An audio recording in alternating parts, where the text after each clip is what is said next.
বজালিত ভয়ংকৰ ঘটনা, বয়েকে কাটিলে দেওৰৰ গুপ্তাংগ। কিহৰ বাবে সংঘটিত হ'ল এই ভয়ংকৰ ঘটনা? অবৈধ সম্পৰ্কৰ সন্দেহ স্থানীয় ৰাইজৰ। বজালিৰ ভৱানীপুৰৰ কটলা গাঁৱত ভয়ংকৰ ঘটনা, বৌয়েকে কাটিলে দেওৰৰ গুপ্তাংগ। বয়েক মালেকা খাতুন আৰু দেওৰ চাইফুল ইছলামৰ মাজত অবৈধ সম্পৰ্ক থকাৰ বাবে এই ঘটনা সংঘটিত হোৱা বুলি সন্দেহ স্থানীয় ৰাইজৰ। কিহৰ বাবে এই ভয়ংকৰ ঘটনা সংঘটিত হ'ল সেয়া এতিয়াও স্পষ্ট হোৱা নাই। চাইফুল ইছলাম নামৰ যুৱকজনক অতি সংকটজনক অৱস্থাত গুৱাহাটী চিকিৎসালয়লৈ প্ৰেৰণ।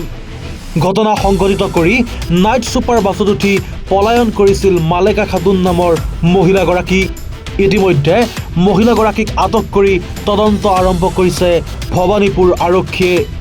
আৰক্ষীয়ে উদ্ধাৰ কৰিছে মহিলাগৰাকীয়ে ব্যৱহাৰ কৰা দাখন।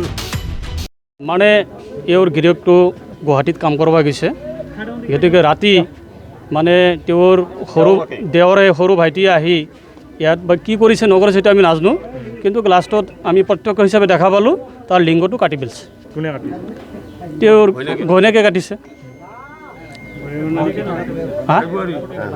ভাই বোৱাৰী ডাঙৰ কাটিছে। গতিকে আমাৰ এই কাটলা গাঁওবাসীত আমি ৰাইজেও লজ্জিত হৈছোঁ। এনেকুৱা মানে কুসংস্কাৰ যে আহি জড়িত হৈছে, এইভাৱে আমাৰ ৰাইজ সচেতন নহয়।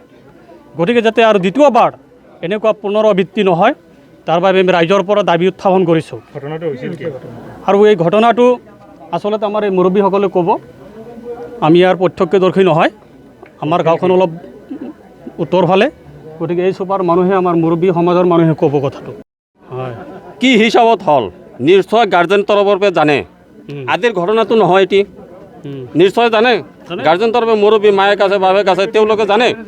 গতিকে প্ৰধান শাস্তিটো মায়েক বাপেকৰ ভিতৰত হ'ব লাগে। কি কাৰণে এইটো আজিৰ ঘটনা হোৱা নাই, আগে পাছে এনেকুৱা হৈ আছে, হয় নে নহয়? মায়েক বাপেকে নিশ্চয় জানে এইটো এটা দুৰ্নীতি হৈ আছে। বজালিৰ পৰা সঞ্জীৱ দাসৰ ৰিপৰ্ট, এনি ভাৰত 24। অভিনয় কৰাৰ হেঁপাহ আপুনিও পুহি ৰাখিছে নেকি? আপোনাৰ অভিনয় কৰাৰ অভিজ্ঞতা নাই? কোনো কথা নাই, আপোনাৰ বাবে আহিছে সোণালী সুযোগ। 29 ছেপ্টেম্বৰত দিনৰ 9 বজাৰ পৰা নিশা 8 বজালৈ বলিউড তথা হলিউডৰ চিনেমাৰ বাবে অডিশ্যন হ'বলৈ গৈ আছে গুৱাহাটীৰ কাহিলীপাৰাস্থিত জ্যোতি চিত্ৰবনত। 5 বছৰ বয়সৰ পৰা 70 বছৰ ব্যক্তিয়ে কৰিব পাৰিব অংশগ্ৰহণ। পঞ্জীয়ন হ'ব বিনামূলীয়া, নিৰ্দিষ্ট ৱেবছাইটত কৰিব পাৰিব আবেদন।